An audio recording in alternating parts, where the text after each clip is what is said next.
Umugoroba mwiza ku bakunzi ba Radio Rwanda, ndabasuje cyane kandi nizere ko aho muri hose ukomeje kugubwa neza.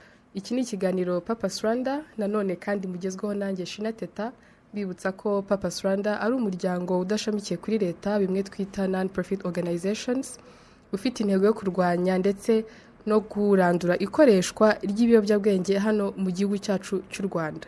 Mbonera kubabwira ko uyu munsi nanone nk'uko bisanzwe bimenyerewe ntari njyenyine muri studio za Radio Rwanda, ndi kumwe n'umutumirwa ndibuze guha umwanya akatwibwira. Ikaze. Ni Pastor Antoine Rutayisire, umusaza uri mu kiruhuko cy'izabukuru. Insanganyamatsiko yacu uyu munsi iragira iti kuba umuyobozi w'umugaragu w'abandi. Umugaragu w'abandi. Yego. Kuba duteze amatwi mutaza kumva ko dusa nk'abatandukiriye oya, ikiganiro ni cya kindi Purpose Rwanda nk'uko muzi ko dusanzwe tuganira ku bijyanye n'ibiyobyabwenge cyangwa se no kubatwa uko ariko kose. Ikiganiro cyacu cy'uyu munsi kije mu buryo bwo kuganira ku bijyanye no gukira. Kandi tuzi ko Imana ariyo mukiza wa mbere. Ubwo ni kubizera, batizera nta makuru mbafitiye ajyanye n'ibyo ngibyo. Hanyuma rero nk'uko nari maze kubivuga, Purpose Rwanda ni umuryango udashamikiye kuri leta, bimwe twita non-profit organization, ufite intego yo kurwanya ikoreshwa ry'ibiyobyabwenge. Ikindi kandi kubifuza kumenya gahunda za Purpose Rwanda zitandukanye, wajya kuri website yabo cyangwa se ukanabasura ku mbuga zabo zitandukanye, Facebook, Twitter ndetse na Instagram, ukaba wamenya amakuru atandukanye kandi agufitiye akamaro. Unyemerere mbere yuko wenda dutangira kwinjira mu kiganiro cyacu neza nkubaze. Of course biri mu murongo wa theme yacu uyu munsi. Yego. Ni iki cyaguteye kwitanga ubwawe no gukora ubudacogora mu gukorera ikiremwa muntu kugeza muri uru rwego aho abantu benshi tugushimira kurenza uko wabitekereza cyangwa se tukaba tugufata nka example? Ariko buriya giye rero hari ibintu bijye bisetsa. Buriya ubuzima ni n'uruhererekane rw'utuntu duto. Hari ikintu kimwe ushaka kugira ubuzima bwiza, ushaka kugira ubuzima bugira umumaro, ugomba gutangirana ukiri muto, kugira ubuzima bufite intego. Ukagira ubuzima icyambere buhunga ibintu by'utujagari. Ko buri ujye ubona abantu benshi ubuzima bwabo gituma bupfa, usanga umuntu ari aho gusa ameze nk'igiti bataye mu mazi kigatwarwa n'ibije, umuyaga uko ugiye akaba ari ko agenda, ibije byose bikamujyana. Kubera iki? nta cyerekezo, nta ntego yihaye. Buriya n'ibingibi wenda ikiganiro cyanyu kijya gikunda kwibandaho cyane, cy'ibiyobyabwenge, cy'ubusinzi, cy'ubunywarumogi, yewe na biriya byo gutwara inda n'ibindi byose. Birya bijyana no kugira ubuzima budafite icyerekezo, ngo umuntu yicara avuge ngo dore icyo mbereyeho, dore gahunda afite. Igihe rero wenda umbajije uko warumbajije ibyanjye, yewe kimwe cyo nagize umugisha, mvukira mu muryango, papa yapfuye turi bato, hanyuma turerwa na mama ugira ikintu cyitwa disipurine, ukabyuka kare, ufite imirimo uri bukore, ukajya kwiga udasiba ishuri byari bibujijwe, narisiba ukabihanirwa kandi we ntabwo yize, ukava ku ishuri uzi ko ndarangiza kwiga ntaha mfite iyindi mirimo ngomba kujyamo, ku buryo siniyizi ngenda buhoro nkurura amaguru ndaho ngaho gusa mbayabaye. Iteka ryose ubuzima bwanjye bwaba bufite intego, ku buryo nabyukaga kare kubera ibyo mfite gukora, nkaza no gutaha kare kubera ibindi mfite gukora. Ugasanga rero icyo ngicyo gishyira mu buzima bwawe ikintu cyo kugira gahunda. Icya kabiri, igihe mu kwiga nize mu iseminari. Iseminari nayo urumva kuva muri iyo myaka kugeza ku myaka 12 uba muri iyo disipurine, hanyuma wajya kwiga ukamara indi myaka 7 mu iseminari, nabwo hari hateye nk'iwacu. Byuka kare, tukagira igihe cyo kubanza kujya mu gusenga, mu misa ya buri munsi, mwavayo mukaba mugiye muri za taravo niko bazitaga, bajya gukoropa bagakoropa, bajya guhata ibyo turi buze kurya saa sita bakajya guhata, bajya guhinga, twageraga n'ingurube bajya gukora mu ngurube, bakajya mu ngurube, twavayo tugakaraba, tukajya mu ishuri, tukavayo tukajya mu kiliziya, tukavayo tukajya kuri, mbese ukabona ubwo buzima bumeze nk'ubwa gisirikare. Rero ibyo ngibyo bituma umuntu agira ubuzima bugeraho ngaho, ukagira ubuzima bufite disipurine, ukagira ubuzima bufite icyerekezo, ukagira ubuzima bufite gutekereza. Ariko yewe nongeyeho n'ibyanjye, kubera yuko mfite imyaka 25 naje gukizwa, hanyuma noneho Imana yongeramo n'ibindi ntari mfite, kubera ko ushobora kugira disipurine. Hari abantu rwose uzabona bagira disipurine bagakora imirimo bakagera kuri byinshi, ariko bajya kwitegereza ugasanga nabo bafite ibindi byinshi bica. Icyo gihe rero Imana yijemo ikongereramo iyindi disipurine noneho ishingiye kuri bibiliya igutegeka gukora ibyiza, gutekereza neza, gushaka ibyiza, guhora utumbiriye ibyiza, gutekereza ibyiza ku bandi. Ibyo rero nibyo byashepinze ubuzima. Uvuze hari akantu keza ukomojeho ko kugira intego. Yego, nibyo koko buri wese aba akwiye kuba afite intego no mu buzima bwa buri munsi, cyangwa se no mu gitondo, no mu isaha iri buze ukavuga uti saa sita nizigera mfite intego yo gukora ibi n'ibi n'ibi. Hanyuma rero reka duse nk'abaganira gatoya ku byo nari bimaze gukomozaho mu nsanganyamatsiko yacu, ariyo kuba umuyobozi w'umugaragu w'abandi. Ubwo mu cyongereza twabisemura servant leadership. Nk'uko nari bimaze kubivuga, benshi muri twe cyane cyane urubyiruko, ubwo ndi kwivugira reka nivugire, hari abantu tuba dufatiraho urugero. Uri umwe muri abo bantu. Hagati ariko ndimo kwivugira gusa ndahamya neza ko ufite benshi mvugiye. Hari na mugenzi wawe wundi unsanze hari hasi nawe ambwira ko ari umufana, ubwo ndizera ko ari umuforo. Ab'iki gihe ni uku tubyita abafana. Abafana, abaforowa n'ibyo.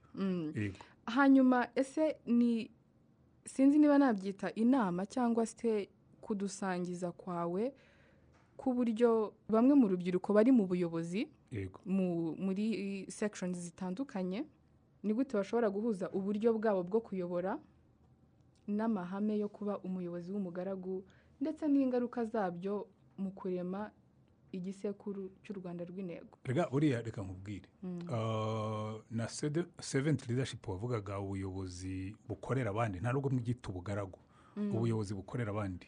Yego. Ibyo ndabihuza na bya nakubwiraga byo gusenga no kwizera, ariko n'abandi batanasenga barabikora. Kuko buriya nureba abantu bavuga ngo babaye intwari, bariya babanje mbese bayoboye ibihugu bamwe na bamwe, bariya ba Gandhi, ba Mandela, ihuno no mu Rwanda bariya ba Rwigema n'abandi. Iteka ryose umuntu utekereza akabanza agashyira abandi imbere y'ubwe. Ikibazo tujya tugira muri leadership, abantu benshi bareba abantu bayobora nk'urwego buririraho kugira ngo bagere ku nyungu zabo. Ariko iyo utangiye kwicara ukavuga ngo ariko aba bantu ngiye kujya nyobora nshaka inyungu z'aba bantu, buri muntu wese uhuye nawe nk'ubugiye wenda ntabwo ari ubwo ari igihe wabajije reka nivugira ibyanjye. Yego. Ubwo ushaka ko umuforowa, ubwo ujye umenya icyo followinga. Oya ndiwe ariko. Yewe muri Bibiliya yanjye aho wayisanga hose. Yego. Handitsemo ngo my life mission. Kugira life mission ukagira icyo ubereyeho. Yewe byatangiye kera nkitangira gukizwa, nakirijwe nsomye urwandiko Paulo yandikiye Abafilipi, aravuga ngo ku bwanjye kubaho ni Kristo, ngo no gupfa byambera inyungu. Noneho nibaza ikibazo ndabaza, ubundi giyewe mbereyeho iki? Uwambaza ngo life mission yawe wavuga ko ubereyeho iki? Nari nkiri mutoya mfite imyaka 25, noneho ntangira kugenda nshepinga, mbese nshushanya icyo mbereyeho. Ndibuka icyo gihe nanditse muri Bibiliya yanjye ngo mbereyeho guhesha Imana icyubahiro gusa. Ni nacyo cyari cyanditseho mbere, kubera aho guhesha Imana icyubahiro. Ariko nyuma yaho nza gusanga bituzuye. Ndavuga nti ariko guhesha Imana icyubahiro, Imana siyo mbana nayo yonyine, nanabana n'abandi. Mpita nongeraho aka kabiri kavuga ngo no kubera abandi umugisha. Rero iyo ubaho uvuga uti buri muntu wese tuzahura nzagerageza kumubera umugisha.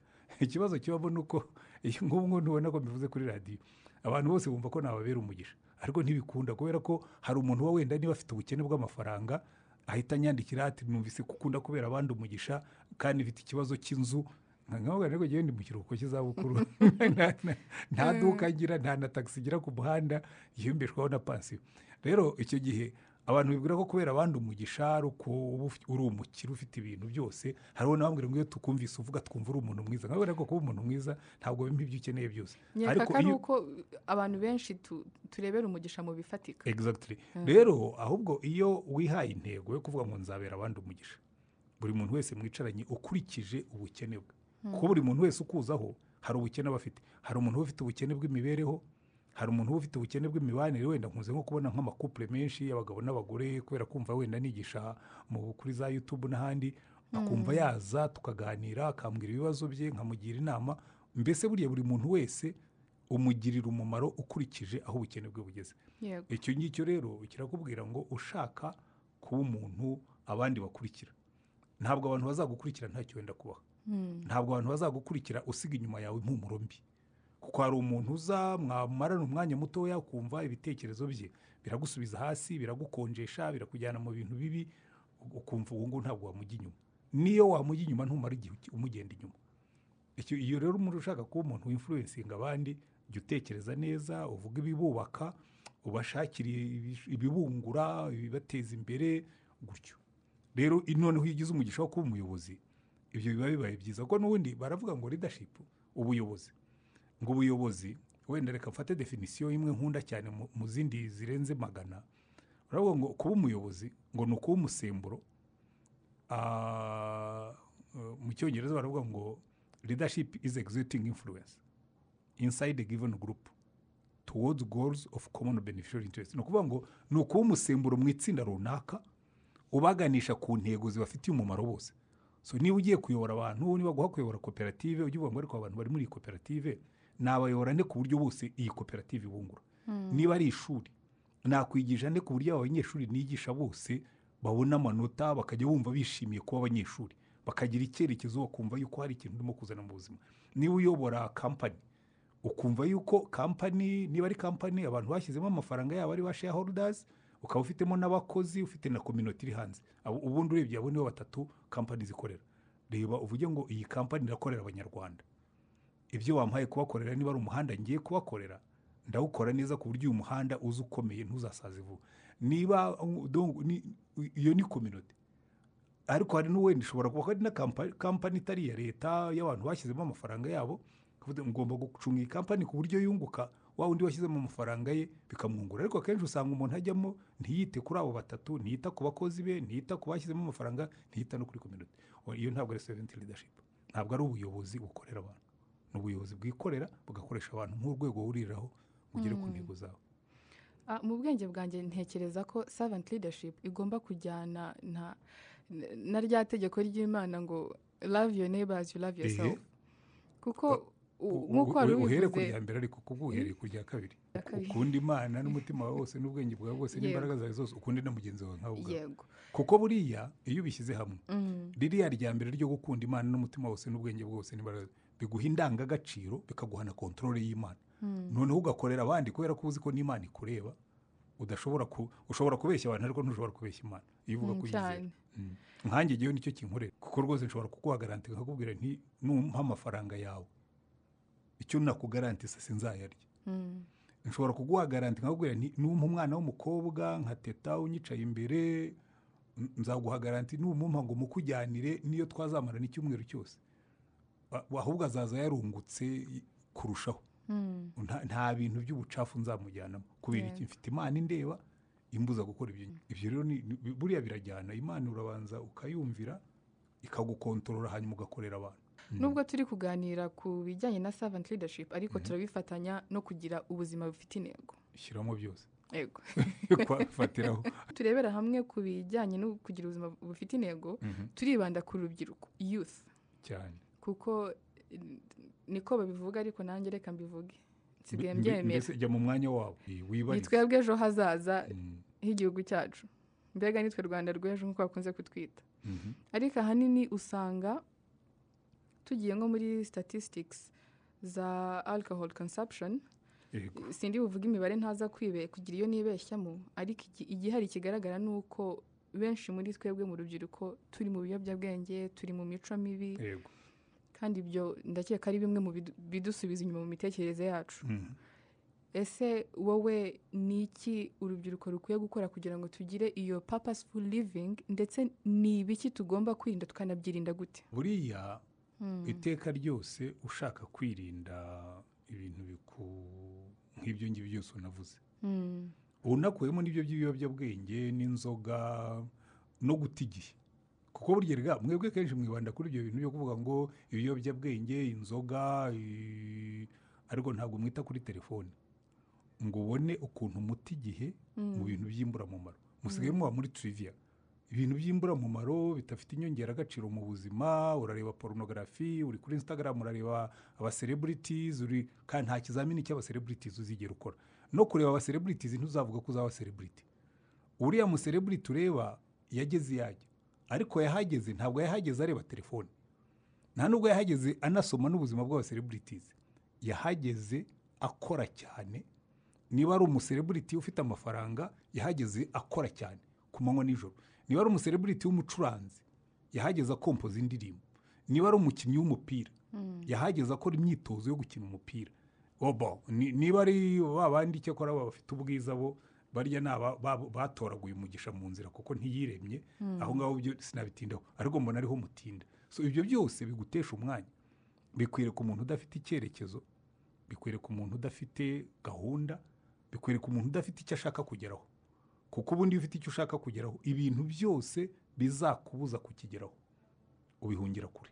Nk'uburozi uzahungira kure, bad companies, abantu mugendana bakujyana bundi mu gutoranya inshuti zawe.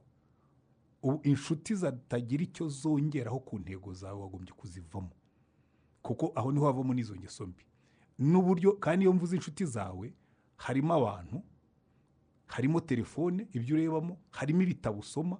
Hari umwana twaganiraga ejo bundi yarambwira ngo ngiye ndashaka kuzaba umudokiteri, ndabwira so ibitabo usoma ni ibihe? Ngo muri telefone yanjye ngiramo ibitabo, ndabwira ntise ibi bya biology n'ibyo, ngo ntabwo ari byo nsoma. Ndabwira ngo ntabwo ushaka kuzaba dogita. Ushaka kuba dogita wagombye gusoma ibitabo bikujyana muri iyo direction ushaka kujyamo.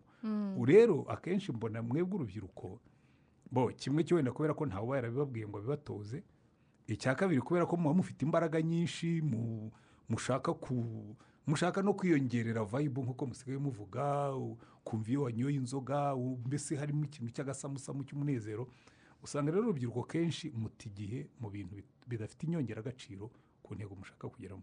Rero ushaka kugira ikintu ugeraho, banza wihe intego. Reka nk'uye nk'urugero, ngiye kuva ndi umunyeshuri, niga sogonderi, niga universite, nari mfite bareme y'amanota. Nawe ngo amanota yose atangiwe na 6 nzajya nyabara nkayisheka, ku buryo nashobora kubona amanota 13 kuri 20, nkazinga ikaye nkagenda ndirana n'abatsinzwe, kuko navuga ibyo byose intego yanjye y'amanota 75 sinayigezeho. Kandi ikigutangaza imyaka yose nize nayagiragaho, kubera iki ni intego nihaye, ariko ndangije nsubira inyuma nshyiramo na discipline. Niga kuri universite najyaga muri siporo, twasohokaga mu masomo nkagenda nkashyiramo ntuzazange za siporo, nkakora siporo saa moya yagera nkaza nkakaraba, saa moya n'igice nabaga ndangije kurya, nkiga nkageza saa 4. Ngewe naryamaga saa 5, sinigeze ndyama saa 6 saa 7. Oya, naryamaga saa 5 nkaryuka saa 12 nkaroviza ibyo turi bwige uwo munsi, hanyuma nkajya mu masomo. Ku buryo nari mfite principe ivuga ngo isomo ryose twize uyu munsi ndisubiramo nkaho ejo tuzakoramo ikizamini. Kandi narabikoraga bigakunda. Ni discipline na determination, donc kugira ikintu umwete wihaye n'ubudacogora, hanyuma ibyo ushaka kugeraho byose ukabigeraho. Akenshi na kenshi iyo ndi gukora ibiganiro byerekeza ku rubyiruko, nkunze no kureflectinga ku babyeyi. Yego, kuko Imana iba yaraturemye iciye mu babyeyi bacu. Ahubwo ibyo nibyo niko byagombye kumera. Yego, birashoboka ko haba hari aho ababyeyi batuzuza inshingano cyane, cyangwa se ugasanga barazuzuza, ariko kubera ko wenda umwana, kuko tujya ku mashuri muri za internet tugatoragurayo imico itandukanye, akaba ariho wenda twandurira dukura iyo mico, cyangwa niba tutayikuye mu rugo tuyikuye aho handi turi. Oya, muyikura hose. Buriya ni nk'umuntu ugenda afite bluetooth, abakurura devices zose hari byose biba birimo. Rero buriya urubyiruko nibwira ko hari imyaka iri formative, ahubwo dusigaye dupfusha ubusa. Hagati y'umwaka 1 na 12, mbere y'uko umwana ajya muri interna, ubundi aho ngaho niho umubyeyi agomba kumushyiramo indangagaciro ze, akamushyiraho icyerekezo. Ariko yanageza no muri ya myaka wenda yagiye mu mashuri n'ahandi, ntumurekure, ukamukurikiranira hafi mu buryo bw'amanota, ukamukurikiranira hafi mu buryo ubona arimo kugenda, ukamufata gifatika, kuko hari imyaka ageramo akaba yarangije kugucika. Ikibazo kibamo rero, ababyeyi benshi bahugiye muri business zo gushakira abana imibereho, bibagirwa yuko iyo mibereho bagomba no kwibateramo. Nkunze kubivuga mu cyongereza ngo we invest a lot for our children and nothing in our children. Ushobora kujya kuinvestingira abana, ugacuruza, ukubaka amazu, ukagira amafaranga, ukabashyira muri university nziza, ariko niba ntacyo wabashyizemo, icyo gihe rwose chance z'ibihombo ziba ari nyinshi cyane. Hanyuma ubwo ababyeyi bakosore hehe? Ababyeyi bakosore hehe? Babanze bikosore. muri nivo zikurikira. Yego. Icya mbere mu mibanire yabo, burya ni naho ibintu byinshi bipfira. Ababyeyi benshi babana nabi. Burya rero umwana wavukiye mu rugo rubana nabi, muri parenting baravuga ngo umwana ni nka gari ya moshi, ikenera rayi ebyiri kugira ngo igende neza. Iyo umugabo n'umugore batari wera aligned ngo babe babyumva kimwe, babe bagenda kimwe, bafite indangagaciro zimwe, umwana azakura aho bagira, kubera ko rayi ze ntabwo ziri ku murongo hamwe. Uzarebe abana benshi bari ku muhanda, uzasanga iwabo swati ni umwana wabyawe n'indaya, ibona umugabo akamubwira ati genda usohoke duha umwanya, umwana akagenda akarara ku muhanda, cyangwa se akaba yaravukiye mu rugo rw'ababyeyi bahora barwana, akaruvamo agahunga ayo makimbirane. N'iyo yahaguma uzabona abana benshi bihebye kubera ko iwabo bahasize urugo rudafite umurongo. Rero ababyeyi, imibanire y'ababyeyi, icyo nicyo cya mbere. Icya kabiri, indangagaciro z'ababyeyi. Indangagaciro z'ababyeyi ni ukuvuga ngo umwana wawe agomba kumenya icyo uri cyo n'icyo ugenderaho, kuko niba ufite nta ndangagaciro mugira, ntabwo uzabwira umwana ngo ntukanywe inzoga ari we watangiye kuzimuha ari umwana. Urajya kunywa ukamusomya, ubwo watangiye kumubibamo imbuto yo gukunda inzoga. Ntabwo uzabwira umwana ngo ntukanywe itabi kandi abona iwanyu hahora umwotsi. Hari ibintu ugomba umwana kureberaho. Akenshi ibyo tuvuga ntabwo bigira imbaraga nk'ibyo dukora. Ntabwo harimo n'ibindi byinshi, reka ubwo ngo ntabwo najya kurondora ingeso mbi ziba mungu. Ariko n'icya gatatu no kugira icyo gihe n'umwana, kugira igihe cyo kumwumvisha, ukamureba, ukamubwira uwo uri we, ukamubwira uko mubaho, ukamubwira abo muri bo n'uko mubaho, ukamubwira uti twebwe hano hari ibintu byemewe hari n'ibitemewe. Icyo gihe bimuha umurongo, niyo yazawuvamo. Bibiliya iravuga ngo menyereza umwana inzira azanyuramo ngo azarinda asaza atarayivamo. Hari igihe azayivamo, ariko ubuzima nimutangira kumukamura azamera nk'awa mwana w'ikirara yibuke ko iwabo abagaragu barya bagabo. Turimo kugana ku musozo w'ikiganiro cyacu, reka noneho dusubire kuri servant leadership. Ni iyihe nama wagira abayobozi muri rusange, ntagiye kuvuga ngo abari mu gace runaka cyangwa se oya, abayobozi muri rusange? Abayobozi muri rusange, ubu ntabwo ushobora kuba umuyobozi udakorera abantu. Kugira ngo witwe umuyobozi ni uko ukorera abantu. Rero kugira ngo ube umuyobozi ufite uwo mutima wo gukorera abantu, nyine servant leadership, ni ukuvuga ngo ndi hano kubera bariya abantu. Niba uri meya, niba uri executive w'umurenge, niba uri executive w'akagari, niba uri ministre, niba uri president, uwo waba uri wese, haba mu gisirikare, haba mu ishuri, haba mu bucuruzi, aho uzaba uri umuyobozi, kubanza iteka ryose ugatekereza abantu, ukabashakira ibyiza, ukabashakira kujya imbere.